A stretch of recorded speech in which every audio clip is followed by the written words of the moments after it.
तो नमस्कार। आज के इस खास संस्करण में इन नेशनल इंटरेस्ट में आज सवाल सिर्फ एक ही है कि क्या जबरन धर्मांतरण की आड़ बनाना है इस्लामिक स्टेट और इसलिए करना है आबादी जिहाद। ये आज का सवाल है। दरअसल ये सवाल क्यों निर्माण होता है?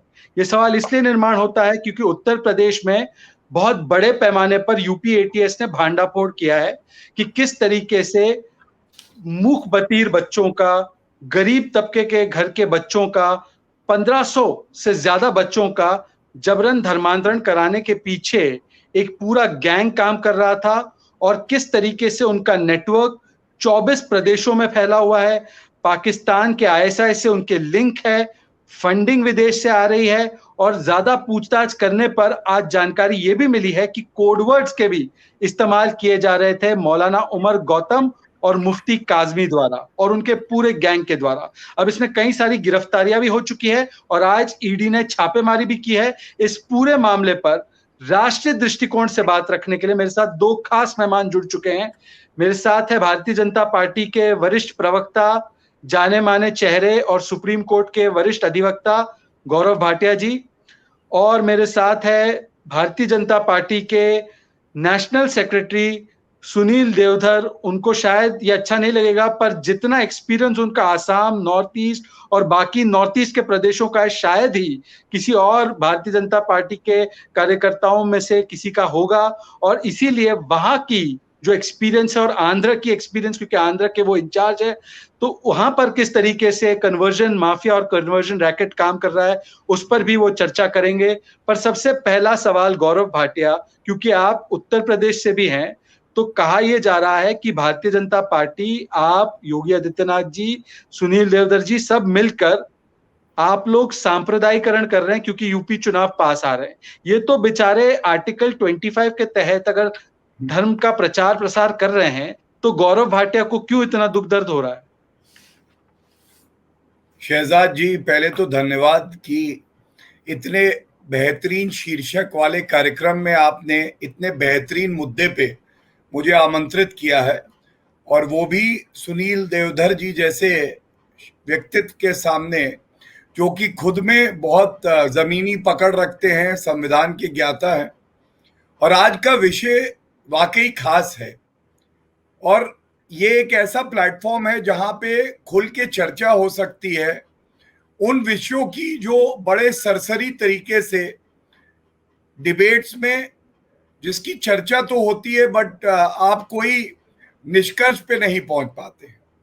तो सबसे पहले तो ये भारत का सौभाग्य है कि भारत में केंद्र में आज ऐसी सरकार है जिसका नेतृत्व श्री नरेंद्र मोदी जी कर रहे हैं, जिन्होंने अपने 7 साल के कार्यकाल में कभी भेदभाव नहीं किया धर्म के आधार पे। लेकिन अगर कोई सांप्रदायिक राजनीति करे, नागरिकों का जो मूल अधिकार संविधान में अनुच्छेद 21 में है, right to personal liberty to live with dignity, उसका उल्लंघन करे, तो क्या सरकार केवल माइनॉरिटीज के राइट की बात करके चुप्पी साधे रहेगी?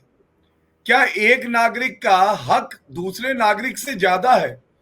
तो संविधान की मूल भावना पहले यह है, चाहे हिंदू, सिख, ईसाई, जैन या बौद्ध, सबका हक बराबर है। अब बात आती है अनुच्छेद 25 की। सबसे ज्यादा दुरुपयोग अगर किसी प्रावधान का हुआ है तो वो अनुच्छेद 25 है, और मैं आपको बताता हूं क्यों।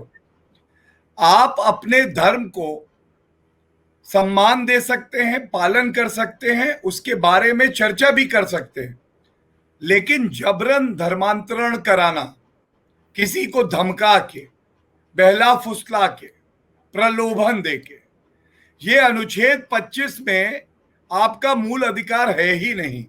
और इसमें एक बहुत फेमस केस है सुप्रीम कोर्ट का, जिसका अध्ययन करने की आवश्यकता है, और ओपनिंग रिमार्क्स में ही मैं आपसे ये साझा कर रहा हूं। स्टैनिस versus state of Madhya Pradesh. और इस केस में यही मूल बात कही गई है कि आप अपने धर्म का पालन तो करिए, लेकिन आप दूसरों की भावनाओं को आहत नहीं कर सकते। और मैं एक बड़ी बात आपके इस कार्यक्रम में कहूंगा, आप जानते हैं कश्मीर में एक ऐसा मामला आया, 17-18 साल की हमारी एक बहन सिख समुदाय से थी, उसकी शादी पिस्तौल रख के जबरन एक ऐसे व्यक्ति से कराई जो इस्लाम का पालन करता है, जो खुद 40 से 50 साल का है, जिसकी 2 बीवियां घर में पहले ही हैं। मैं इस बात से अंत करूंगा क्योंकि ये विचार करने योग्य एक विषय है।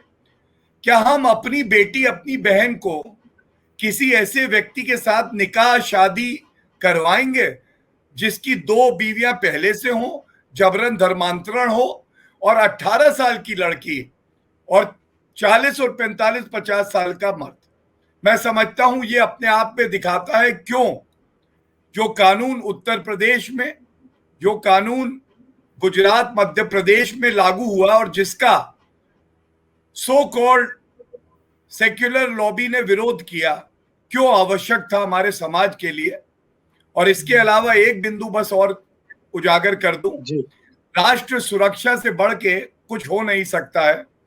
ये जो उमर का मामला आया उत्तर प्रदेश में, आप बताइए, जो मुजफ्फरनगर दंगों का आरोपी मौलाना था उसके लिए चार्टर प्लेन भेजा जाता था, आओ चार्टर प्लेन में आओ, कालिदास मार्ग में जो पूर्व में मुख्यमंत्री रहे अखिलेश यादव वो बुला रहे हैं।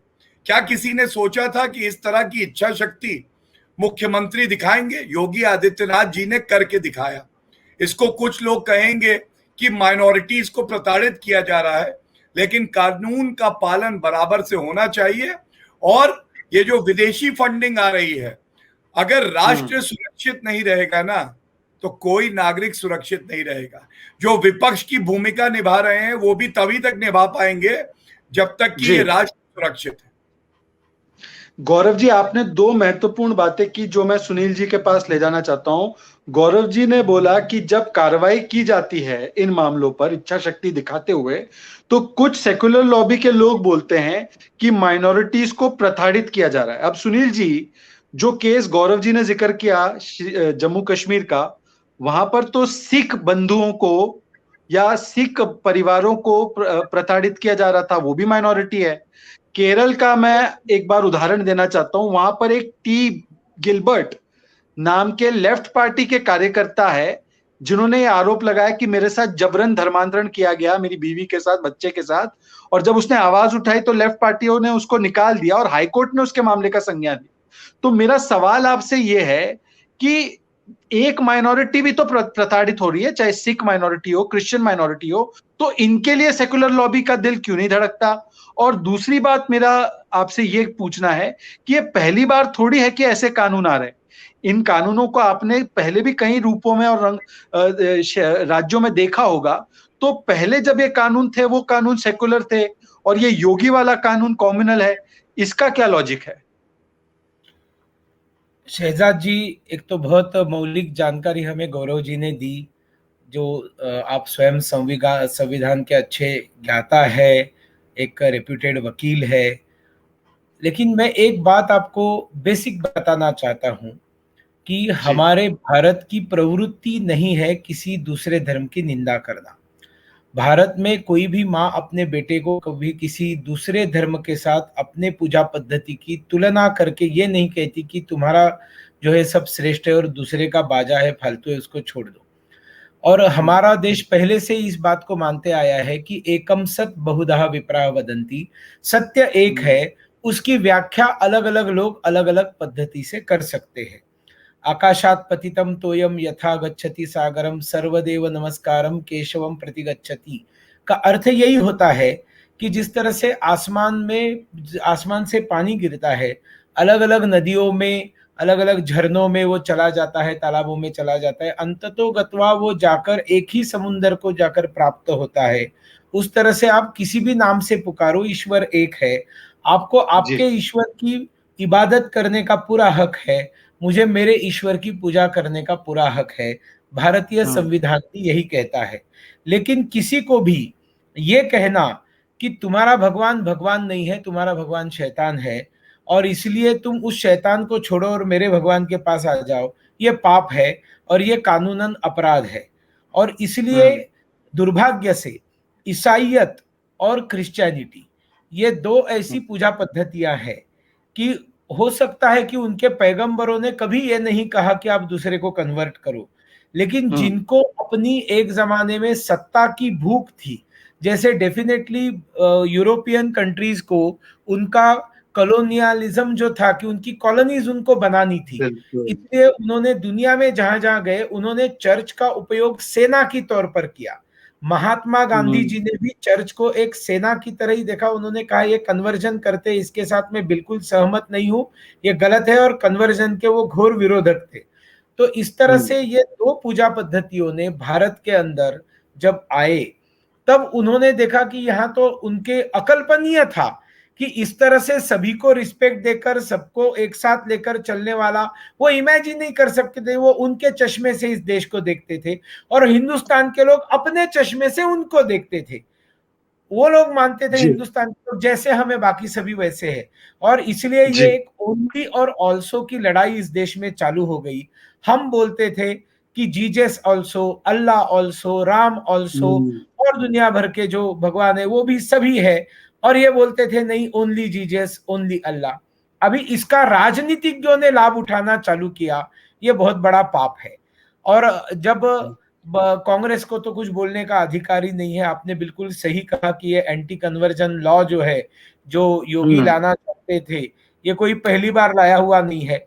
तो अरुणाचल प्रदेश में, ओडिशा में, मध्य प्रदेश में, ये जब कांग्रेस की सरकारें थी, तब ईसाइयों के द्वारा होने वाले मतांतरण के विरोध में उन्होंने यहाँ ये कानून लाया है। एक जमाने में जयललिता जब मुख्यमंत्री थी एक जमाने में तमिलनाडु की, तब इसी तरह से भयंकर कन्वर्जन हो रहा था, तब उसने, जयललिता जी ने भी वहां पर एंटी कन्वर्जन लॉ लाया था जो बीजेपी की नहीं थी। लेकिन आज दुर्भाग्य से जो घटना सिख समुदाय के साथ हुई है, आपने सही कहा, वो भी तो माइनॉरिटी है। तो जब ये कन्वीनियंटली शब्दों का उपयोग करते हैं, जब हिंदू समाज कोई मुद्दा उठाता है तब उसको मेजॉरिटी की नजर से देखा जाता है और मुसलमान को माइनॉरिटी की नजर से देखा जाता है। लेकिन यही हिंदू समाज इवन कश्मीर की घाटी में भी माइनॉरिटी रहता है, तब उसको माइनॉरिटी की नजर से नहीं देखते हैं। वहां पर भी वो मुस्लिम को ही माइनॉरिटी की नजर से देखेंगे और हिंदुओं को मेजॉरिटी की नजर से देखेंगे। और सिख समाज का जब विषय होगा तब ये जो है ये चुप बैठ जाएंगे, ये मौन व्रत का पालन करेंगे, उसके ऊपर अपनी कमेंट नहीं करेंगे। तो ये सिलेक्टिव आउटरीच और ये सिलेक्टिव प्रेजेंटेशन ऑफ फैक्ट्स, ये जो है ये एक्सपोज हो रहे हैं। मुझे ऐसे लगता है इसमें सपा एक्सपोज हो रही है, और स्वाभाविक है, कांग्रेस तो कुछ बोल ही नहीं सकती, क्या बोलेंगे। इन्होंने तो जब भी इनके पास 10 साल मनमोहन सरकार थी, तब इन्होंने जितना मतांतरण के लिए पैसे का फंडिंग किया है, एनजीओज को उन्होंने फंडिंग किया है, हजारों फर्जी एनजीओ और बाहर से आने वाला पैसा वगैरह, जो हाल ही में मोदी सरकार ने 20,000 से अधिक ऐसी एनजीओज का पैसा बंद कर डाला, जो पैसा यहाँ आता था देश विरोधी गतिविधियों के लिए और मतांतरण करने के लिए। और मतांतरण का केवल मुद्दा नहीं है, अगर मैं अपने होशो हवास में, मैं अपने पूजा पद्धति के सारे पुस्तकों को पढ़ के, साथ में मैं दूसरी पूजा पद्धति के पुस्तकों को पढ़ के अगर कन्विंस हो जाता हूं कि मेरी पूजा पद्धति जो है वो ठीक नहीं है, मुझसे अधिक सुपीरियर ये दूसरी पूजा पद्धति है, और इसलिए मैं उसको अगर स्वीकार कर रहा हूं, तो भारत में उस प्रकार के परिवर्तन को कोई मना नहीं करेगा। इतना बड़ा दिल भारत का है। लेकिन आप अगर को झूठ बोलकर, किसी को बहला फुसलाकर, अभी ये जो उत्तर प्रदेश में कांड है, ये तो दिव्यांग बच्चे हैं, इनको अपनी खुद पूरी सोच नहीं है, इनका जीवन एक ऐसे व्यवधान में है कि मेरे अंदर कुछ कमियां हैं, तो मुझे कहीं ना कहीं कुछ अचीव करना है। तो ऐसी परिस्थिति में उनको बहलाना फुसलाना तो महापाप है, इनके ऊपर भयंकर कठोर कार्रवाई करनी चाहिए, और मुझे पूरा भरोसा है योगी जी महाराज इसको करेंगे। आपने क्योंकि महात्मा गांधी का जिक्र किया, तो मैं उनका एक कोट पढ़ के गौरव भाटिया के पास जाऊंगा। गांधी जी ने कहा, I have been and I am still as strong as opponent of either party changing the religion for sake of marriage. Religion is not a garment to be cast off at will. ये महात्मा गांधी ने कहा। अच्छी बात है कि वो हमारे बीच में नहीं है, वरना समाजवादी पार्टी महात्मा गांधी को भी कॉम्युनल कहने से नहीं कतराती और कांग्रेस पार्टी भी उन्हें कॉम्युनल कहने से नहीं कतराती। पर सवाल ये है गौरव भाटिया जी आपसे कि जिस बात का जिक्र सुनील जी ने कहा कि जबरन धर्मांतरण करना, मतलब किसी को लालच देना, नौकरी की लालच, या मैं आपके लिए कुछ और कर दूंगा, या आप बीमारी से आपको छुटकारा मिल जाएगा, या इस तरीके का प्रलोभन देकर इन्फ्लुएंस करके, अनड्यू इन्फ्लुएंस करके जब ये कन्वर्जन किया जाता है, आप लोग इसको, कुछ लोगों ने कहा है ये आतंकवाद की तरह है। अब आतंकवाद और कन्वर्जन, जिहाद जैसे स्ट्रॉन्ग शब्दों का इस्तेमाल गौरव भाटिया या गौरव भाटिया जैसी सोच रखने वाले लोग क्यों कर रहे हैं, उसके बारे में बताइए। क्यों आपको मजबूरन ये कहना पड़ रहा है कि ये केवल जबरन धर्मांतरण नहीं, ये बल्कि एक आबादी जिहाद?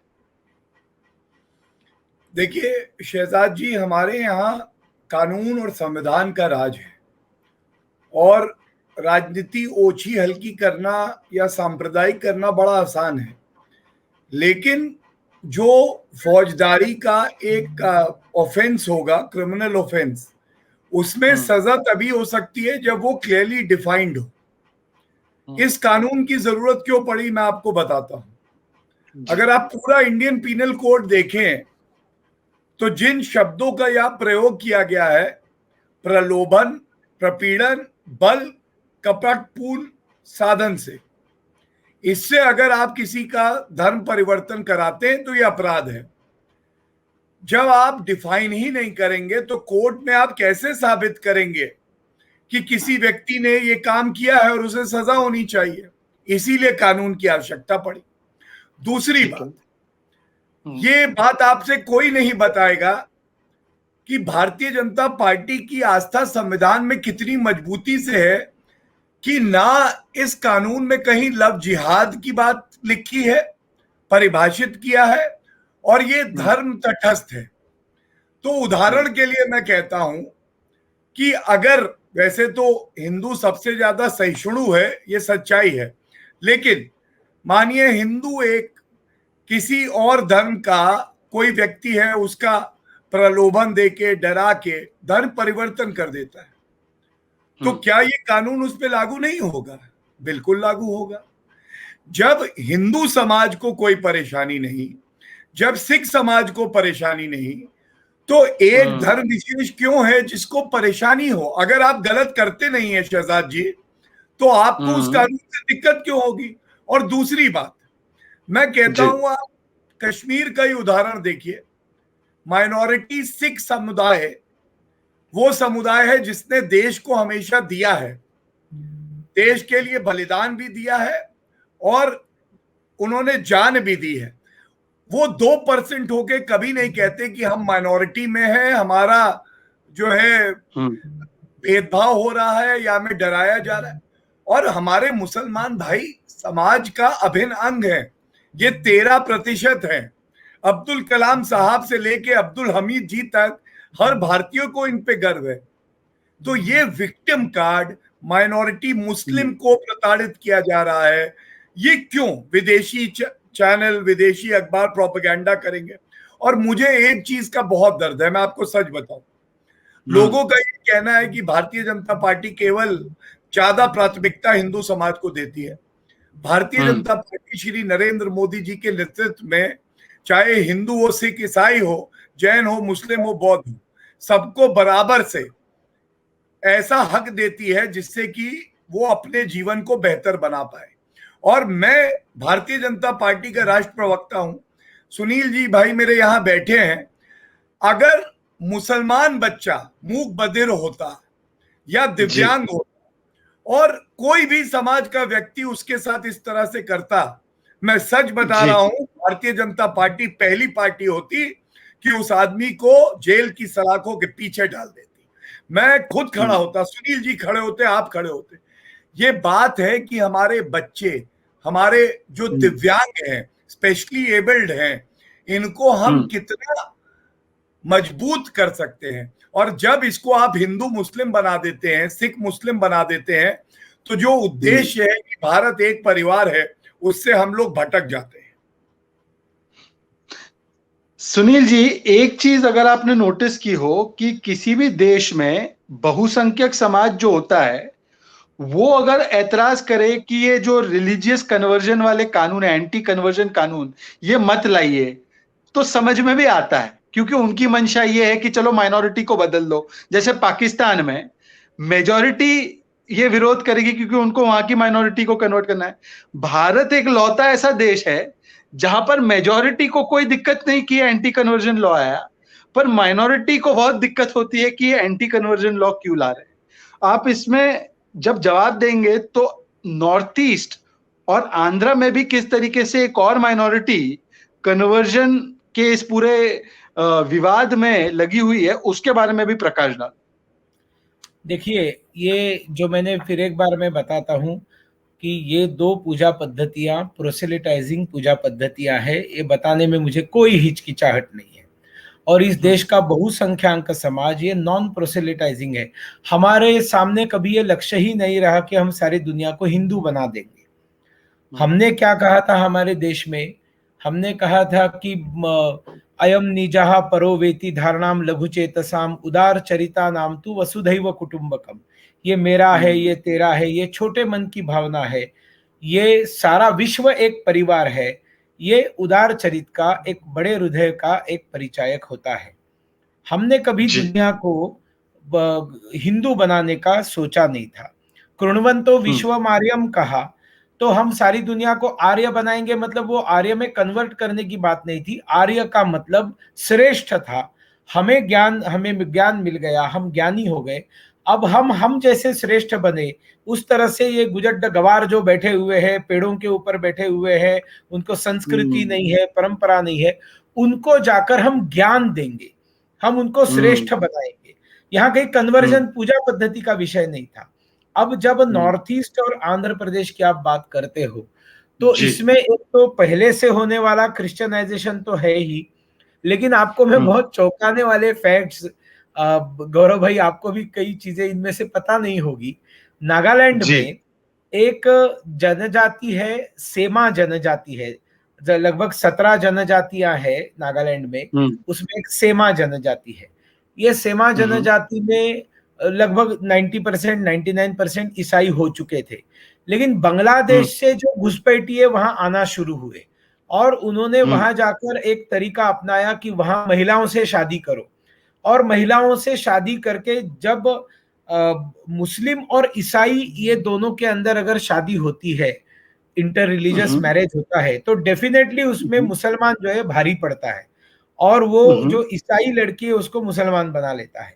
और इस तरीके से नागालैंड के अंदर बांग्लादेशी गए, उन्होंने वहां पर शादियां करके इतने बड़े पैमाने पे सेमा जनजाति में शादियां की कि वहां एक बहुत बड़ा समाज आज निर्माण हो गया है, जिनको सेमिया कहते हैं। सेमा, दोज हु आर मियाज और सेमियाज, ये एक बहुत बड़ा समाज बन गया। और इसी प्रकार से मेघालय की सीमा के ऊपर, इसी प्रकार से गारो हिल्स मेघालय का जो है, वहां पर गारो महिलाओं में गारो मुस्लिम्स, खासी मुस्लिम्स, नागा मुस्लिम्स, ये एक पहले 50 साल पहले कुछ नहीं था, लेकिन आज आप देखते हैं तो इनकी बहुत बड़ी संख्या, और बाद में इनके जो बच्चे हैं ये मुस्लिम्स है। और एक जमाने में वहां पर, और इससे वहां का ईसाई समाज भी त्रस्त है। जो आपने गिलबर्ट साहब का या जिनका उदाहरण केरला में दिया कि उनको वो कम्युनिस्ट है जरूर, लेकिन वो बोलते हैं कि मेरे ऊपर जबरदस्ती मतांतरण हो रहा है, तो उनको ये पूछना चाहिए, भैया तुम्हारा ईसाई समाज, कुछ पादरी लोग जब मतांतरण करते थे तब तो तुम कुछ बोले नहीं, अब जब तुम्हारे घर में ही नौबत आ गई तब तुम बोलने लगे कि भैया मैं संकट में हूं, मुझे बचाओ। तो इसलिए ये काम तो कन्वर्जन का चल रहा था, दुर्भाग्य से पॉलिटिशियंस ने वोट बैंक बनाने के लिए इसका उपयोग करना चालू किया, और इसका बड़ा आदर्श उदाहरण जो है वो आंध्र प्रदेश है। ये जो जगन मोहन रेड्डी जो मुख्यमंत्री है आंध्र प्रदेश के, दुनिया जानती है कि इनके पिताजी ईसाई थे, इनकी माँ अभी भी ईसाई है, इनकी पत्नी ईसाई है, इनकी बहन ईसाई है, इनकी बुआ ईसाई है, ये हाथ में बाइबल लेकर ही घूमते हैं। और जगन मोहन रेड्डी का चुनाव प्रचार करते समय भी उनकी माँ, उनकी पत्नी, उनकी बहन हाथ में बाइबल लेकर प्रचार करती थी। बाइबल एक क्षण के लिए उन्होंने छोड़ा नहीं। जगन मोहन रेड्डी की भी ये सोच है कि 40% अगर आंध्र प्रदेश कन्वर्ट हो जाता है तो मैं परमानेंट चीफ मिनिस्टर बना रहूंगा। मतलब उनको जीसस क्राइस्ट के मैसेज से कुछ लेना देना नहीं है, उनको मुख्यमंत्री बने रहना है। सपा को कोई लेना देना नहीं इन सब चीजों से। मुस्लिम वोट बैंक उनको, माइनॉरिटीज को वोट बैंक की नजर से देखते हैं और अपनी कुर्सी को कायम स्वरूपी बनाए रखने के लिए जब वो इन माइनॉरिटी के पूजा पद्धतियों की तरफ देखते हैं और फिर वो जो भी करेंगे उसमें कुछ गलत नहीं है, तो फिर एक बार दोहराऊंगा, वो कत्ल भी करते हैं तो चर्चा नहीं करेंगे, हम आह भी भरेंगे तो हो जाएंगे बदनाम। हालांकि हम आह भी नहीं भरते फिर भी बदनाम होते हैं, ऐसे आजकल दिखाई दे रहा है। लेकिन दुर्भाग्य से आंध्र प्रदेश में जिस तरह से पादरियों को आप सैलरी दे रहे हो, मौलवियों को आप सैलरी दे रहे हो और आप बता रहे हो कि हम पंडितों को भी सैलरी दे रहे हैं, लेकिन एक बात समझनी चाहिए, पंडितों को जो सैलरी जा रही है, पादरियों को जो सैलरी जा रही है, ये किससे जा रही है? तो हिंदू बड़े बड़े देवस्थानों में जो हिंदू श्रद्धालु जो दान करते हैं वो जो पैसा आता है, और ये सारों का कब्जा जो है ये राज्य सरकार के हाथ में है। तो ये हिंदू श्रद्धालुओं ने चाहे शिरडी के साईं बाबा में चढ़ाया हुआ पैसा हो, चाहे सिद्धिविनायक मंदिर में चढ़ाया हुआ पैसा हो, चाहे पंढरपुर में महाराष्ट्र में चढ़ाया हुआ पैसा हो, या तिरुपति बालाजी में चढ़ाया हुआ पैसा हो, या आंध्र प्रदेश के बड़े बड़े देवस्थानों में चढ़ाया हुआ पैसा हो, ये राज्य सरकार के पास जाता है। राज्य सरकार इसमें से पादरियों को सैलरी देती है, इसमें से सैलरी देती है मौलवियों को, और इसी में से पंडितों को सैलरी देती है। मतलब चर्च में से आए हुए पैसे में से पादरियों को, चर्च में बहुत बड़े पैमाने पर लोग पैसा देते हैं।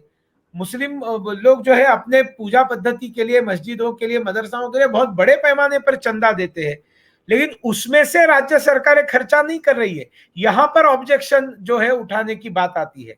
राज्य सरकार जब आंध्र प्रदेश की चर्च बनाने के लिए ऑफिशियल टेंडर निकालती है सरकारी खर्चे से, तब ऑब्जेक्शन की बात आती है।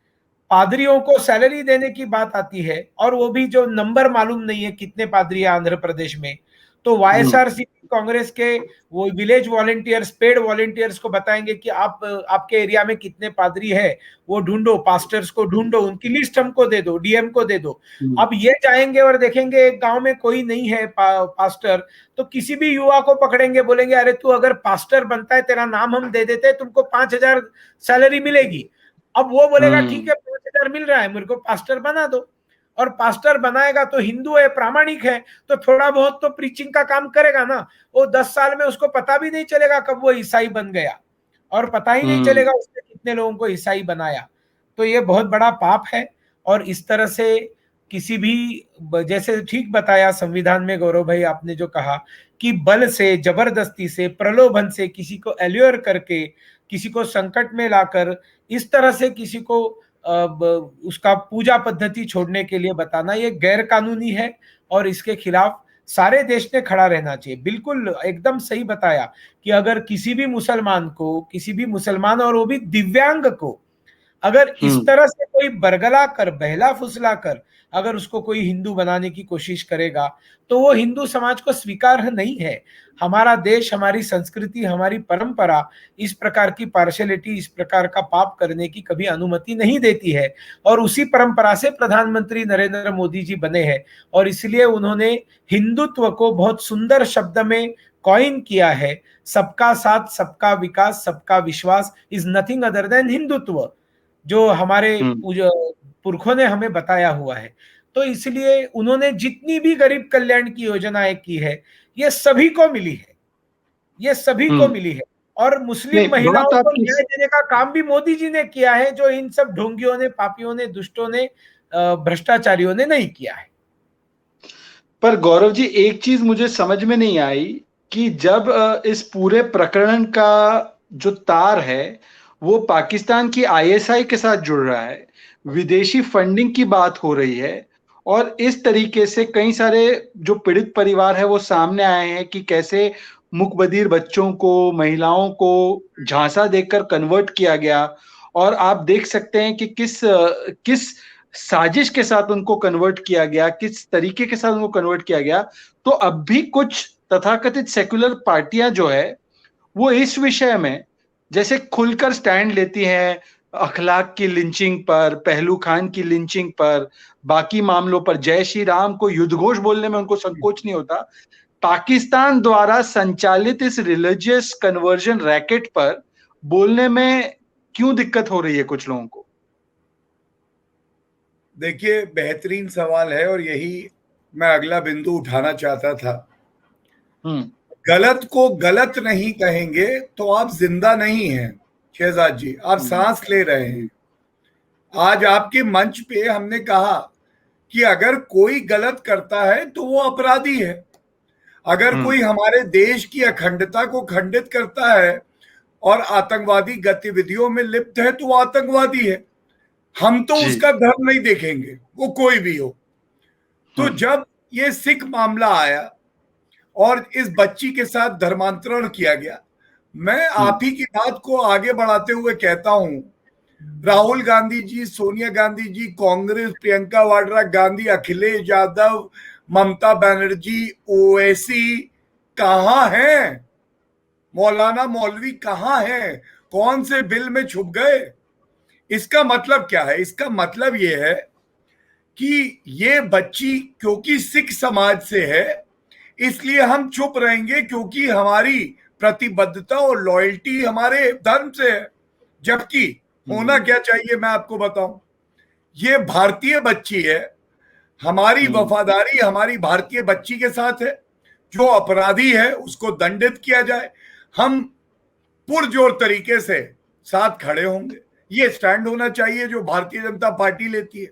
और देखिए, बड़ी खूबसूरत बात मैं आपको बताता हूं, in the conflict between religion and law has to prevail not once, not twice, every time. And the reason is simple, because the Constitution of India that we believe in has been given to us by we the people. हमने खुद को दिया ये।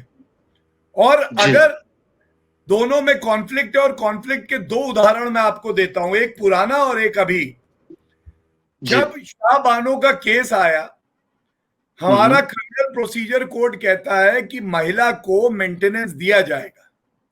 सर्वोच्च न्यायालय ने बहुत अच्छा इंटरप्रिटेशन दिया और कहा कि महिला किसी भी धर्म की क्यों ना हो, अगर वो इस्लाम का भी पालन करती है, क्रिमिनल प्रोसीजर कोड लगेगा एक मुसलमान को भी और उसको मेंटेनेंस मिलना चाहिए। हुआ क्या?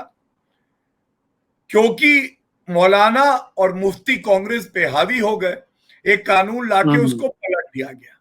तो मेरा सवाल यह है, ऐसा क्यों है कि हलाला के खिलाफ हम बोलेंगे नहीं? और एक बहुत महत्वपूर्ण बात कहता हूं, कहने में बहुत लोग कतराएंगे, मैं कहना चाहता हूं, ये जो मुस्लिम समाज के मर्द हैं ये कहते हैं कि होली कुरान में लिखा है कि 4 निकाह करके 4 बीवियां रख सकते हैं। मैं इंसानियत के नाते पूछना चाहता हूं कि अगर उनकी बीवी कहे मैं 4 शौहर रखना चाहती हूं, मुझे आप 10 मर्द दिखाइएगा जो कहेंगे कि हाँ मैं 3 और मर्दों के साथ घर में रहूंगा और मेरी बीवी 4 और शौहर रख ले। सो हम क्या बात कर रहे हैं? The right to equality between all genders, जो हमारा संविधान भी कहता है। और ये बात मूल बात है जो हमारा संविधान बोलता है। यूनिफॉर्म सिविल कोड क्यों नहीं लागू हुआ अभी तक? आप शहजाद जी मुझे ये बताइए, जो माइनॉरिटी के राइट्स कहते हैं आर्टिकल 25, 26 संविधान से ही तो आते हैं ना, तो यूनिफॉर्म सिविल कोड भी तो संविधान में ही है। मतलब जो चीज छूट करेगी संविधान की वो हम पालन करेंगे, अधिकार मांगेंगे, लेकिन मूल कर्तव्यों की बात हम नहीं करेंगे, यूनिफॉर्म सिविल कोड की बात नहीं करेंगे। अब दूसरा उदाहरण देखिए, आर्टिकल 370 हमारे देश की अखंडता को मजबूत किया गया टेम्पररी प्रोविजन था। 70 साल तक किसी में इतनी हिम्मत नहीं थी टेम्पररी प्रोविजन हटा दे। श्री नरेंद्र मोदी जी का एक जज्बा था, अमित शाह जी ने दिखाया कि गृह मंत्री में कैसी इच्छा शक्ति होनी चाहिए, उखाड़ के पलट दिया आर्टिकल 370। लोगों ने कहा इसलिए किया गया है क्योंकि कश्मीर में मुस्लिम बहुल्य आबादी है। मैं पूछना चाहता हूं शहजाद भाई, आप भी मुसलमान हैं, मेरे लिए तो आप भारतीय हैं, भाई हैं। अगर कश्मीर हमारे साथ और मजबूती से हो गया, और एक टेम्पररी प्रोविजन जिसका हवाला देके आतंकवादी अलगाववादी वहां भड़काते थे लोगों को, ये अच्छा काम था या बुरा था? तो इसको धर्म से क्यों जोड़ा गया? दूसरी बात, रोहिंग्या। रोहिंग्या हमारे देश में घुसपैठिए हैं। अब रोहिंग्या को अगर हम उखाड़ के बाहर फेंकना चाहते हैं, पुरानी सरकारों ने तो उनको अंदर आने दिया, हम कह रहे हैं हम बाहर भेजेंगे। आप कहते हैं रोहिंग्या जो है वो नहीं जाना चाहिए मानवता के लिए। आप मुझे बताइए, देश की सुरक्षा को अगर खतरा हो और हमारा कानून कहता है वापस भेजो, तो धर्म आपको जोड़ता है या संविधान का और हमारी मातृभूमि का जो एक बायसनेस है ये आपको जोड़ेगी? ये तब होता है जब आपको हर चीज में धर्म दिखाई देता है। और धर्म परिवर्तन में मैं आपको एक बहुत अच्छी बात बताता हूं। धर्म परिवर्तन में, प्यार में तो स्वेच्छा से होता है और आप दूसरे के धर्म का पालन करते हैं। और मैं व्यक्तिगत आपको एक बात बता दूं, मेरी जो वाइफ है वो भी सिख समुदाय से है। मैं बहुत सम्मान करता हूं उनके धर्म का, सीखता हूं, और वो मेरे धर्म से सीखती हैं।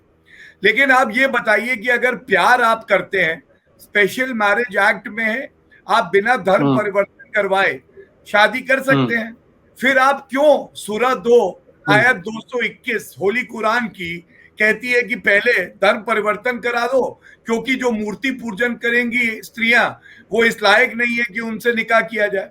फिर कॉन्फ्लिक्ट क्या आया? कानून का और रिलीजन का।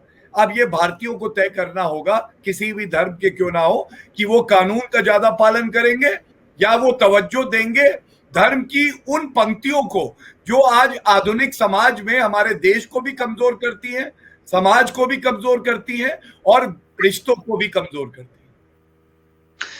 एक चीज बड़ी अजीबोगरीब है सुनील जी कि समाजवादी पार्टी और जो कांग्रेस पार्टी, बाकी जो पार्टियां हैं जो सेकुलरिज्म का दम भरती है, वो लोग गाजियाबाद और लोनी जैसे मामले में जहां पर कोई सांप्रदायिक एंगल नहीं था, वहां पर बुजुर्ग की दाढ़ी काटी गई तो उसमें उन्होंने जय श्री राम खोज निकाला, किस तरीके से धार्मिक कट्टरता थी वो खोज निकाला, आविष्कार कर दिया एक तरीके से।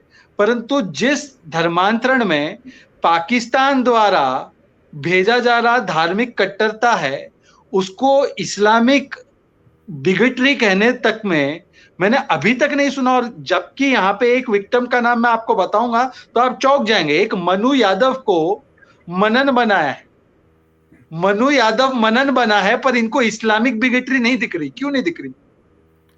इनका सिलेक्टिव साइलेंस है। ये सिलेक्टिव साइलेंस है, जैसे सिलेक्टिव आउटरेज रहता है ना, वैसा ये सिलेक्टिव साइलेंस है। और ये बिल्कुल इसके बारे में देखिए, जो आपने गाजियाबाद का रेफरेंस दिया, ये उन्होंने क्रिएटेड एक षड्यंत्र था, उन्होंने एक स्टेज ड्रामा किया हुआ था जो म्यूट था, जिसमें आवाज आपको सुनाई नहीं दे रही थी, और वो झूठ बोलकर, मतलब वो चित भी मेरी पढ़ भी मेरी वाली चीज है इनकी। ये मोदी योगी सरकार के ऊपर इसको उल्टाना चाहते थे कि देखो किस तरह से जय श्री राम नहीं बोला, इसलिए एक बुजुर्ग मुसलमान को किस तरह से उसका ये कि मुंडन किया जाता है, उसको प्रताड़ित किया जाता है वगैरह दिखाना चाहते थे। ये उनका स्टेज ड्रामा था। अब ये जो घटनाएं बाहर आई है, चाहे कश्मीर की घटना आई होगी या अभी जो उत्तर प्रदेश की घटना आई है, ये भंडाफोड़ हो गया है, ये कोई स्टेज ड्रामा नहीं है। अब ये अकल्पनीय है, उन्होंने ये सोचा नहीं था, वो उन्होंने प्लान किया हुआ था, इसलिए उनके साथ सारा स्क्रिप्ट रेडी था, टूल किट रेडी था। लेकिन ये जब चीज भंडाफोड़ हो गया है, अचानक ये खुलकर बाहर आ गई, मैं तो कहूंगा ये ईश्वर का न्याय है, जो ईश्वर ने सही समय पर इसको सामने लाया है। तब इसके लिए इनका टूल किट रेडी नहीं है, इसलिए ये सब चुप बैठे हुए हैं। ये देखिए 2-3 दिन में इनका टूल किट रेडी हो जाएगा और कुछ ना कुछ अनाप शनाप बकना चालू करेंगे। असल में जो पहला सवाल आपने गौरव भाई को पूछा कि क्या चुनाव आ रहे हैं इसलिए आपने ये सब किया है क्या भाजपा ने, तो सत्य ये है कि चुनाव आ रहे हैं इसलिए इस मुद्दे पर वो चुप है। अब क्या अखिलेश बोलेगा? जब एक यादव लड़का मुस्लिम बन जाता है तो उसके ऊपर यादव इधर भी बोलेगा, ये अखिलेश इधर भी बोलेगा तो संकट में है, उधर भी बोलेगा तो संकट में है, तो भैया चुप रहो, जाने दो, 2-4 दिन में नया कोई विषय आ जाएगा, नहीं तो 2-4 दिन में नया कोई ड्रामा स्टेज करके खड़ा करेंगे ताकि ये सबसाइड हो जाएगा। लेकिन ये होने वाला नहीं है, क्योंकि जिस तरह से इन्वेस्टिगेशंस चल रहे हैं और इन्वेस्टिगेशन के माध्यम से नए नए तार खुल रहे हैं, पाकिस्तान का इन्वॉल्वमेंट इसमें सामने आ रहा है। भैया ये स्लोगन्स कई बार हम कब से सुन रहे हैं कि हंस के लिया पाकिस्तान, लड़के लेंगे हिंदुस्तान, और ये देशों के जन्मों के साथ इन्होंने डिक्लेयर कर दिया इस्लामिक रिपब्लिक। जिस बांग्लादेश को हमने उपकार किया, पूर्व पाकिस्तान के लोगों के ऊपर पश्चिम का पाकिस्तान के लोग बलात्कार कर रहे थे, अत्याचार कर रहे थे, और हमने पाकिस्तान का विभाजन करके एक बांग्लादेश को, सोनार बांग्ला को बनाने में हमने अपना योगदान दिया। उसने जन्म लेते ही अपने आप को सेक्युलर नहीं कहा, उसने अपने आप को इस्लामिक रिपब्लिक कह दिया। और फिर दोनों इन जगह पर किस तरह से गुरुद्वारों के ऊपर अटैक हो रहे, किस तरह से वहां पर मंदिरों के ऊपर अटैक हो रहे, किस तरह से चर्चेस के ऊपर अटैक हो रहे पाकिस्तान में, किस तरह से वहां पर जबरदस्ती धर्मांतरण किया जा रहा है, रोज कहानियां आ रही है वहां से। और इसलिए इस देश में जो कट्टरपंथी है उनका उपयोग पाकिस्तान करता है उनके इरादे पूरे करने के लिए। इस देश के कट्टरपंथियों का उपयोग सपा, बसपा, कांग्रेस करते हैं उनके पॉलिटिकल मोटिव को पूरा करने के लिए। एक ही ग्रुप है, वो अलग एंगल से उपयोग करता है, ये अलग एंगल से उपयोग करते हैं, तो स्वाभाविक है वो दोनों आपस में जो है भाई भाई हो गए। तो आपको राहुल गांधी के मुख से पाकिस्तान की भाषा सुनाई देती है, चाइना की भाषा सुनाई देती है, ममता के भाषण में भी इसी प्रकार का आपको अनुभव आता है। ये बहुत स्वाभाविक है। मैं एक सवाल आपसे ये पूछना चाहता हूं, कुछ लोग कहते हैं सुनील जी, और फिर मैं गौरव जी के पास जाऊंगा। सुनील जी, कुछ लोग कहते हैं कि मान लीजिए कि आबादी बढ़ भी गई, मुसलमान बाहुल हो गया, तो क्या हो जाएगा? नॉर्थ ईस्ट जो है क्रिश्चियन बाहुल हो गया, या आंध्र क्रिश्चियन बाहुल हो गया, तो इसमें राष्ट्रीय सुरक्षा पर कैसे खतरा आ सकता है? वो पूछते हैं कि जी शहजाद जी, इस देश का ये पुराना इतिहास रहा है कि जो जो भारत का हिस्सा ये हिंदू अल्पसंख्यक जहां जहां होता गया, उस हिस्से से देश से अलग जाने की मांग उठने लगी। नागालैंड बहु ईसाई हो गया, तो वहां से इंडिपेंडेंट नागालिंग की मांग आने लगी।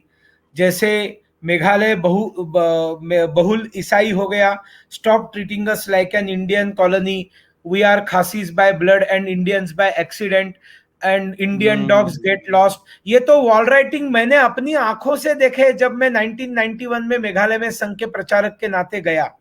हमें ईसाइयों से कोई दुख नहीं है, हमें चर्च से कोई आपत्ति नहीं है, हमें जीसस क्राइस्ट से कोई आपत्ति नहीं है। हमें हमारी मातृभूमि के ऊपर अगर कोई दावा करने लगे, पाकिस्तान किस आधार पर बना है? पाकिस्तान केवल इसी आधार पर मुस्लिम लीग ने भारत से तोड़ा है कि हम हिंदुओं के साथ रहना नहीं चाहते, हमें मुसलमानों का एक अलग देश हिंदुओं की भूमि के अंदर चाहिए, और इसलिए पाकिस्तान बना है। इसलिए बांग्लादेश उसमें से अलग होकर बना है, लेकिन वो भी इस्लामिक देश है। और कश्मीर जब बहुसंख्य वहां का जो मुसलमान हो गया, तो वहां से उन्होंने कहना शुरू किया हमें आजाद कश्मीर चाहिए। तो अगर ये इतिहास है, तो इस इतिहास से क्या हम सीखेंगे नहीं? और इसलिए किसी भी हालत में इस तरह से डेमोग्राफिक चेंज हम बर्दाश्त नहीं करेंगे, हम होने नहीं देंगे इस चीज को। और इसको रोकने के लिए जो भी करना है वो हम कानूनन करेंगे। आपने देखा होगा, आसाम एक स्टेट ऐसा था कि जहां पर इतने बड़े पैमाने पर डेमोग्राफी चेंज होने लगी, और वहां पर जो स्थानिक समाज था, असमिया मुसलमानों से हमको कोई आपत्ति नहीं है, वो हमारे साथ बिहू खेलते हैं, वो श्रीमद शंकर देव की गीत गाते हैं, उनके पास आप 4 मिनट बैठोगे तो आपको कभी लगेगा ही नहीं कि ये मुसलमान है, लेकिन वो मुसलमान है। तो असमिया मुसलमानों से कभी आपत्ति ही नहीं थी। अब परवीन सुल्ताना इतना सुंदर गाना गाती थी, हमने कभी उसको मुसलमान की नजर से देखा ही नहीं, वो असमीज मुस्लिम है। लेकिन बांग्लादेश से आए हुए जो कट्टरपंथी मूल तत्ववादी फंडामेंटलिस्ट, और उन्होंने जिस तरह से वहां के हिंदू लड़कियों को लेकर भाग जाना, और कितने बड़े पैमाने पर लड़कियों को भगा कर लेकर जाने का, मतलब हर हफ्ते में 1-2 घटनाएं हर गांव के अंदर घटने लगी। इतनी भयंकर परिस्थिति में जब कांग्रेस की सरकार असम में थी, भारतीय जनता पार्टी की सरकार आने के बाद सब बंद हो गया, इस प्रकार के सारे क्राइम्स बंद हो गए। वहां पर केवल अच्छा शासक चाहिए। इन कट्टरपंथियों को नकेल कसने वाला शासक चाहिए। भारतीय जनता पार्टी की सरकार बनने से इनकी ये उछल कूद बंद हो जाती है और इसलिए ये ज्यादा परेशान रहते हैं, इससे अलावा और कुछ नहीं है शहजाद जी। चलिए, मैं क्योंकि आखिरी पड़ाव में आ रहा हूं, गौरव भाटिया जी, मैं आपसे समझना चाहता हूं कि आजकल तो वैसे असम में हेमंत बिस्वा शर्मा जी अगर पॉपुलेशन कंट्रोल की भी बात करते तो उसको भी सांप्रदायिक रंग दे दिया जाता है, पर अगर इस तरीके से राष्ट्रीय सुरक्षा पर इतनी बड़ी चुनौती बन सकती है जबरन धर्मांतरण, और खासकर जो वो धर्मांतरण जो विदेश से फंडिंग के माध्यम से की जा रही है, तो क्या 24 स्टेट में फैले हुए उस नेटवर्क को टैकल करने के लिए क्या राष्ट्रीय कानून की जरूरत नहीं है क्या? क्योंकि वीएचपी और उनके जैसी सोच रखने वाले लोगों ने कहा है कि एक राष्ट्रीय कानून होना चाहिए। अब कई राज्यों में तो ये कानून है ही नहीं। केरला में जहां पर गिलबर्ट को ये मामला झेलना पड़ रहा है, वहां पे तो कोई कानून नहीं है। तो इससे निपटने के लिए कानूनी तौर पर क्या किया जा सकता है? मैं आपके कानून के प्रश्न पे जरूर आऊंगा। दो तीन अहम बातें निकल के आई, जो बात आपने उठाई और सुनील जी ने भी कही। सबसे पहले आपने कहा कि चुनाव की वजह से धर्मांतरण का ये कानून आया, तो ये वही लॉबी फैलाती है। याद करिए शहजाद जी, जिन्होंने कहा था कि पुलवामा का हमला इसलिए कराया गया क्योंकि 2019 के चुनाव आ रहे हैं। तो जिनकी सोच इतनी गिरी हुई हो, इतनी घटिया हो कि वो सोच सकते हैं कि हमारे भाई जो शहीद हो गए उनको मरवा दिया गया हमला करवा के, तो वो तो चुनाव के लिए कुछ भी करेंगे। दूसरी बात, ये अध्यादेश पहले आया था, उसके बाद एक्ट बना विधानसभा में। अध्यादेश आया था 2020 में, इलेक्शन है 2022 में। मतलब 1.25 साल पहले से आप निष्क्रिय हो जाइए, बैठ जाइए, पॉलिसी पैरालिसिस हो जाए, जो यूपीए में है। ये लोग ये चाहते हैं। ये मॉडल मोदी जी का और योगी जी का नहीं है, ये जान ले। ये भारतीय जनता पार्टी है, यहां तुरंत फैसले होते हैं और जनहित में काम होता है। तीसरी बात, वन नेशन वन पोल। श्री नरेंद्र मोदी जी ने कितनी बार कहा कि इस पे चर्चा होनी चाहिए, जिससे देश में हर वक्त कहीं ना कहीं कोई ना कोई चुनाव चलता रहता है, वो ना हो। अगर विपक्ष को लगता है कि चुनाव को देख के कुछ ऐसे फैसले लिए जाते हैं, तो वन नेशन वन पोल हो जाना चाहिए। बाकी 4, 4.25, 4.5 साल तो काम कर सकेंगे, या वो कर सकेंगे या हम कर सकेंगे, लेकिन वो मानेंगे नहीं। रोड़े अटकाना ही उनका काम है। दूसरी बात आपकी बड़ी महत्वपूर्ण है, मैं उस पर आता हूं कानून पे आने से पहले। आबादी बढ़ाना। देखिए, सुनील जी ने एक बहुत अच्छी बात कही, उसी को मैं आगे बढ़ा रहा हूं। हमारे भारत की एक संस्कृति है, एक अपनी डेमोग्राफी है, एक अपनी पहचान है। यहाँ पे हिंदू, मुस्लिम, सिख, ईसाई, बौद्ध और जैन ऐसे जुड़ गए हैं कि वो सब मिलके ही एक खूबसूरत चित्र बनाते हैं, जिसमें अलग अलग रंगों का काम वो लोग करते हैं। लेकिन सर्बानंद सोनोवाल जी का एक जजमेंट है सुप्रीम कोर्ट का, वो कहता है कि इतनी भारी तादाद में मुसलमान बांग्लादेश से आए कि जो बहुसंख्यक थे, और बहुसंख्यक मतलब जो एसमीज थे, चाहे वो हिंदू हो, मुस्लिम हो या किसी भी धर्म के हो, वो ही अल्पसंख्यक बन गए, पहला।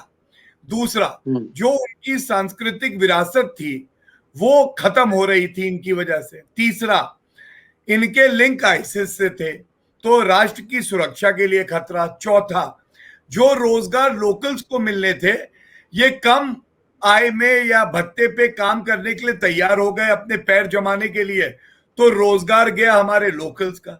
अब ये चारों कारण है। अगर कोई भी पार्टी, चाहे विपक्ष में हो चाहे सत्ता में हो, अगर देश से प्यार करती है, नागरिकों से प्यार करती है, तो वो घुसपैठियों से प्यार कैसे कर सकती है, ये मुझे समझ में नहीं आया। एनआरसी लागू हो रहा था सर्वोच्च न्यायालय के आदेश से, लेकिन ममता बनर्जी ने कह दिया कि गृह युद्ध हो जाएगा, खून की नदियां बहेंगी। क्यों, ये सवाल उठता है।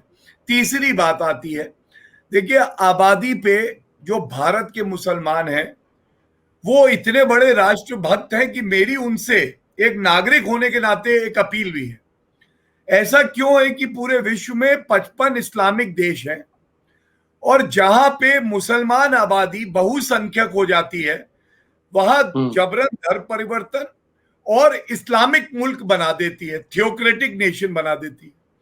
लेकिन अगर अल्पसंख्यक हैं तो ये शहजाद जी हर जगह कहते हैं लोकतंत्र की खूबसूरती है पंथ निरपेक्षता। I believe if an idea is good it will be good transcending all boundaries in any country. तो ऐसा क्यों नहीं होता कि हमारे देश में, विश्व में पहले नंबर दूसरे नंबर के कहते हैं मुसलमान आबादी है, हमारे सारे देशभक्त मुस्लिम यूनाइटेड नेशंस और इधर उधर चिट्ठियां बड़ी लिखते हैं, एक चिट्ठी लिखें 55 देशों को और ये कहें कि कृपया करके आप इस्लामिक मुल्क मत रहिए, आप पंथ निरपेक्षता का रास्ता अपनाइए, लोकतंत्र तभी मजबूत होगा। लेकिन सन्नाटा, मुंह में दही जम जाती है। तो शक क्या होता है मैं आपको बताऊं, बड़ी स्पष्टता से कहता हूं, जहां आप अल्पसंख्यक हैं वहां पंथ निरपेक्षता अच्छी है, और जहां आप बहुसंख्यक हैं वहां इस्लामिक मुल्क अच्छा है। MF हुसैन ने दुर्गा माता, भारत माता के चित्र बनाए तो वो उनकी अभिव्यक्ति की आजादी भी थी और उनकी परिकल्पना का एक रूप था। हिम्मत थी किसी आर्टिस्ट में कि किसी और धर्म के, किसी और भगवान के लिए बना ले। मैं कहता हूं अगर एक आर्टिस्ट इतना क्रिएटिव है शहजाद जी, किसी भी की भावना को आहत मत करिए, लेकिन अगर आर्टिस्ट क्रिएटिव है तो फिर वो ऐसा क्रिएटिव नहीं हो सकता क्या कि कोई बाउंड्री ना देखे, सभी के भगवानों के बारे में बना दीजिए। और या फिर आप सेंसिटिव हैं तो सेंसिटिव हर धर्म के लीजिए, एक धर्म के लिए आप नहीं होंगे बाकी के लिए होंगे, ये उचित नहीं है। ये भेदभाव है, ये कपट है, छल है, और इसीलिए मैं आपके कार्यक्रम में ये बात उजागर कर रहा हूं। अब कानून पे आते हैं। देखिए, भारत की एक पॉपुलेशन पॉलिसी है, फैमिली प्लानिंग, और बहुत सी चीजें कानून से होती हैं हमारे देश में, बहुत सी चीजें पॉलिसी के अनुसार होती हैं, जहां आप जागरूकता से अवेयर कैंपेन्स चला के लोगों को इंस्पायर करते हैं, परसुएड करते हैं कि ये पॉलिसी आप पालन करिए।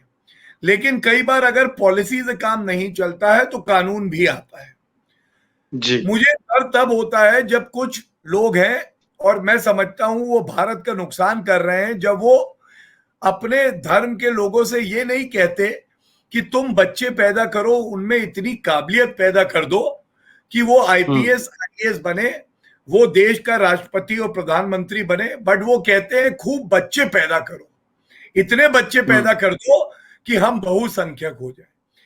ये जो बात है, इसका मतलब आपको जो दूसरे धर्म के लोग हैं उन पे विश्वास नहीं है, और आपकी गलत मंशा है कि जब आप बहुसंख्यक हो जाएंगे तो कुछ गलत करेंगे। तो इससे शक पैदा होता है, और जो दूसरे धर्म के लोग हैं वो भी आपको शक की निगाहों से देखने लगते हैं। इसलिए ये कहिए कि बच्चे पैदा करिए, उनको प्रतिभावान बनाइए, उनको अच्छी से अच्छी शिक्षा दीजिए, अवसर दीजिए, और सरकार हमेशा सहयोग करेगी। जो मोदी जी की सरकार हो, चाहे भाजपा शासित राज्यों की सरकार हो, कर रही है। लेकिन सिर्फ बच्चे पैदा करना, मैं समझता हूं जो महिलाओं का सम्मान है उनको भी अपमानित करना है। महिलाएं कोई बच्चे पैदा करने की मशीन नहीं है, उनका भी एक अपना जीवन है जो अस्मिता से जीने का उन्हें हक है। बिल्कुल सही कहा आपने गौरव जी कि उनको भी जीने का, अस्मिता से जीने का बिल्कुल हक होना चाहिए।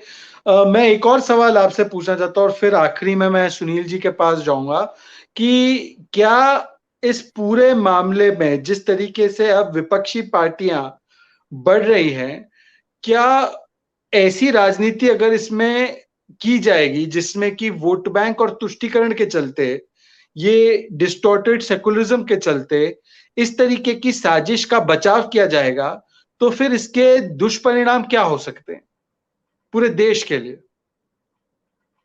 देखिए, आप भी जानते हैं कि कई दशकों तक ऐसा एक दौर आया जब लोगों ने कहने की शुरुआत की कि मुस्लिम वोट बैंक, मुसलमानों का वोट बैंक। मुसलमानों के लिए जो हमारे भाई हैं, इससे बड़ी गाली कोई नहीं हो सकती है कि आप उनको एक वोट बैंक बना के पेश करें। वो भी इंसान है, नागरिक है, आप वोट बैंक उन्हें क्यों बनाते हैं?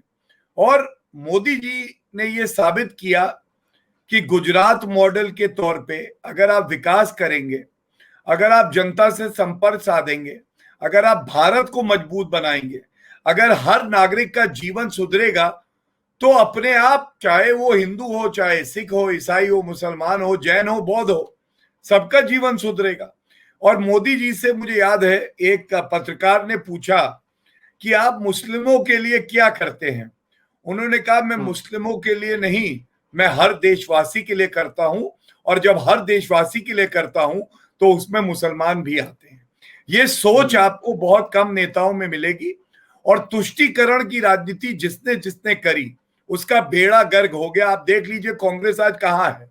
कभी चुनावी हिंदू बन जाते हैं, कभी बंद गले के कोट पे जनेऊ डाल लेते हैं, कभी कहते हैं हम मुस्लिम पार्टी हैं।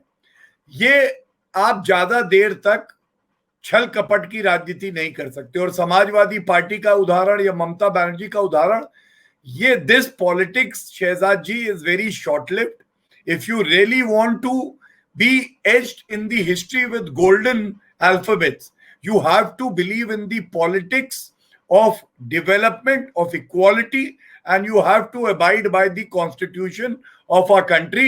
That is the only way forward. And I am very proud, just like Sunil ji, that we serve the Bharatiya Janata Party, which has given a new dimension, a new look, a refreshing change to our country. And that is why youths, irrespective of their religion, they look towards Narendra Modi ji and leaders like Amit Shah ji, JP Nadda ji, Yogi ji, Rajnath Singh ji, and there are many. These people inspire us. It's not a family fiefdom which nobody knows better than you कि भाई बच्चा पैदा हुआ, 11 लोग राजनीति में थे यादव परिवार के, आप सड़क जाइए, 12वीं सीट इस बच्चे की है, 13वें हो गए, 3 बच्चे और आए, 17वें हो जाएंगे।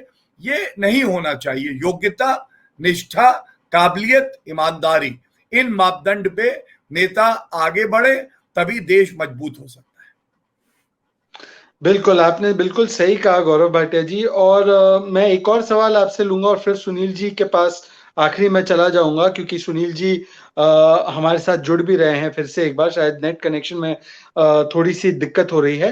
पर गौरव, मुझे ये बताइए कि अब ये जो कानून बने हैं, क्या ये कानून चैलेंज अगर होते हैं तो सुप्रीम कोर्ट में या हाई कोर्ट में ये कानून संविधान के तहत ये वैलिड रहेंगे या ये स्ट्राइक डाउन भी हो सकते हैं? आपकी कानूनी जो एक तरीके से कैप है उसको डालकर ये बताइए कि क्या ये जो कानून जो बन रहे हैं, जिसकी वकालत भी कर रहे हैं कई प्रदेशों में बनने की, क्या ये लीगली स्ट्रांग बन सकते हैं और स्ट्रांग रह सकते हैं?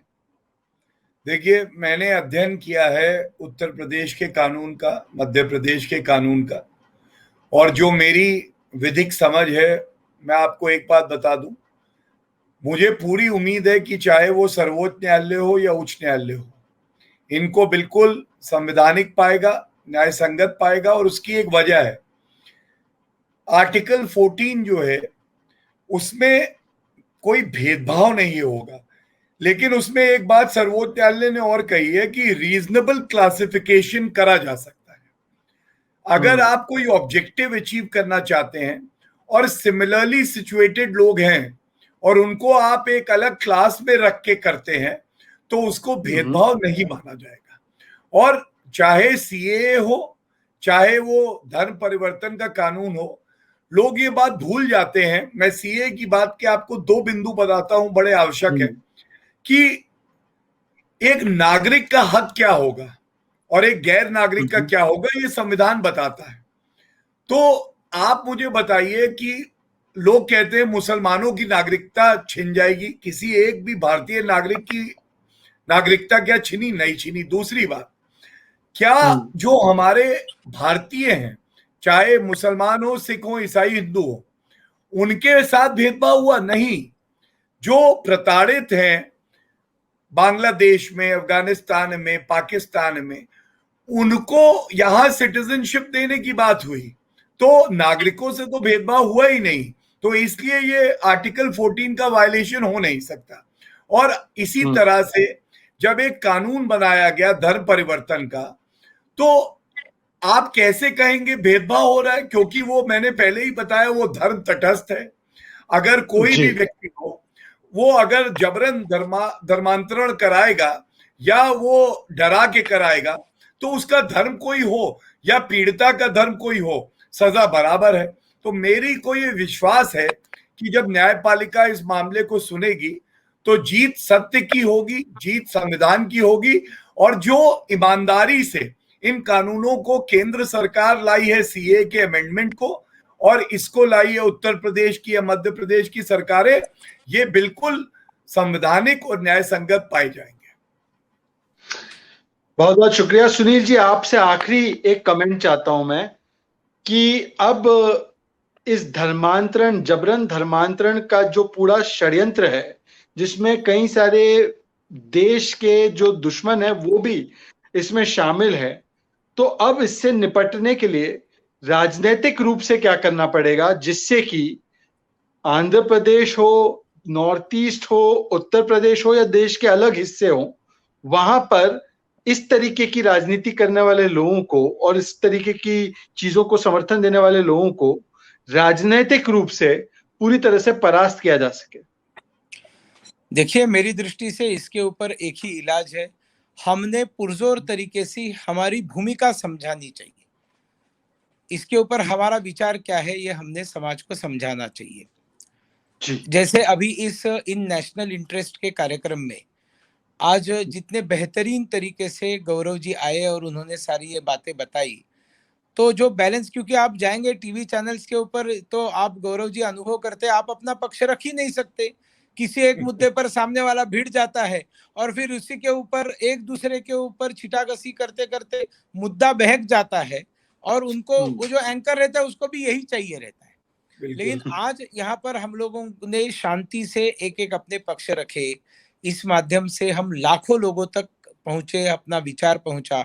मुझे ऐसे लगता है शहजाद जी की एक पॉलिटिकल पार्टी के पास एक ही रास्ता है, वो जन जागृति का, लोगों में जाकर सत्य बताने का, सोशल मीडिया का माध्यम हो, जनसंपर्क का माध्यम हो, पत्रक का माध्यम हो, इन माध्यमों से हम लोगों तक जाएंगे, लोगों में जागृति लाएंगे। जरूरत पड़े तो आंदोलन करेंगे, जहां हम विपक्ष में है वहां जाकर हम आंदोलन करेंगे, और जहां हम सत्ता पक्ष में है वहां आंदोलन किस चीज के, वहां तो हमें परफॉर्मेंस दिखाने के लिए जनता ने चुनकर दिया है।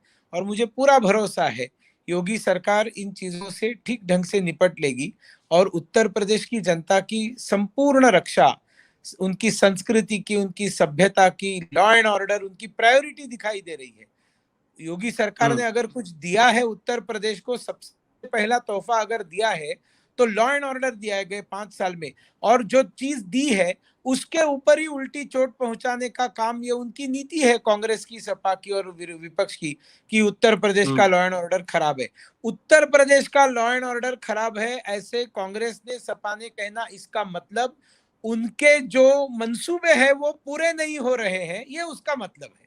लॉ एंड ऑर्डर में कोई समस्या नहीं है। और इसलिए हमारे पास, हमें तो भारतीय जनता पार्टी ने यही सिखाया है कि हम लोकतांत्रिक तरीके से लोगों में जाएंगे और इसके बारे में अवेयरनेस क्रिएट करेंगे। जहां हम विपक्ष में हम वहां आंदोलन करेंगे और इन माध्यमों से, सोशल मीडिया के इन माध्यमों से हम अपनी आवाज बुलंद करेंगे, समाज को कन्विंस करेंगे। और मुझे पूरा भरोसा है समाज समझेगा, जो बुद्धिजीवी मुसलमान है वो भी इस बात को समझेंगे, जो सेंसिटिव क्रिश्चियंस है वो भी इस बात को समझेंगे, क्योंकि सब घोड़े 12 टक्के नहीं रहता है, सब लोग एक समान नहीं रहते हैं, सब समाजों में सब प्रकार के लोग रहते हैं।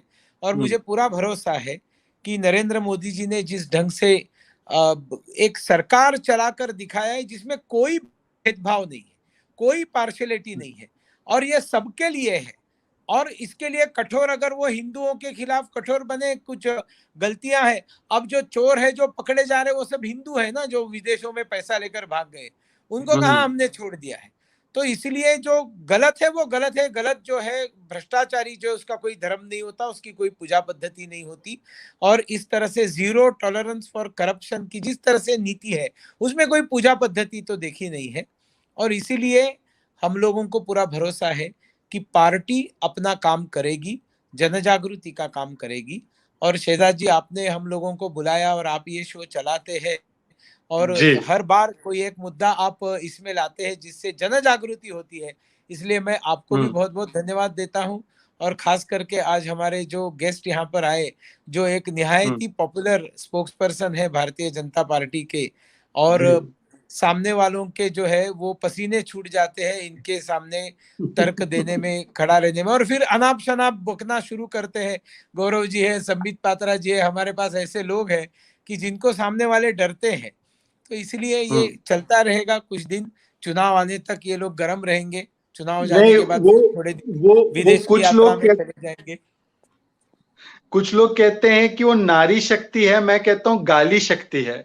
और अगर आपको गालियों से अपने तर्क को सीधा करने की जरूरत पड़े तो आपके तर्क कितने कमजोर है वो समझ में आ जाते हैं। परंतु बहरहाल सुनील जी, शहजाद भाई, आपका मैं बहुत एक बहुत बात जरूर शुक्रिया। कहना चाहूंगा बिफोर यू एंड जी द प्रोग्राम, that जी first of all, it has been a pleasure to be part of this program, and I must thank Sunil ji for inviting me for this program.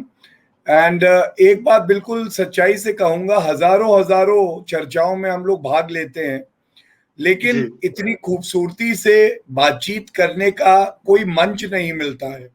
तो ये initiative जो है ये बहुत अच्छा है, और यहाँ पे आप दिखा सकते हैं सबको कि आप में गहराई कितनी है, कि आप स्तरीय जानकारी नहीं रखते हैं, आप गंभीरता से देश की अखंडता और विकास के लिए काम करना चाहते हैं।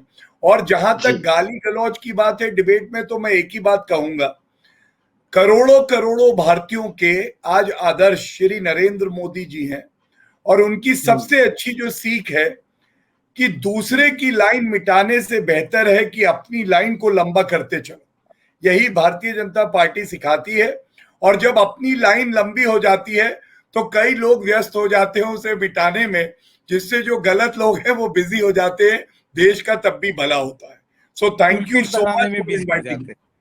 टूल किट बनाने में बिजी हो जाते हैं। चलिए, लाइन तो बढ़ानी चाहिए, पर धर्मांतरण के जरिए, जबरन धर्मांतरण के जरिए आबादी बढ़ाना गलत है। और आज इसीलिए इन नेशनल इंटरेस्ट में हमने इस बात पर चर्चा की कि किस तरीके से इसको रोका जा सके, ताकि देश विरोधी ताकतें जो काम पर लगी हुई है उनको एक करारा जवाब जा सके। आज दोनों मेहमानों को मैं धन्यवाद देना चाहूंगा, और आप लोग अगले हफ्ते के एपिसोड के लिए जरूर ट्यून इन करना। बहुत बहुत शुक्रिया। जय हिंद, जय भारत। जय हिंद, जय भारत। नमस्कार। जय हिंद, जय भारत।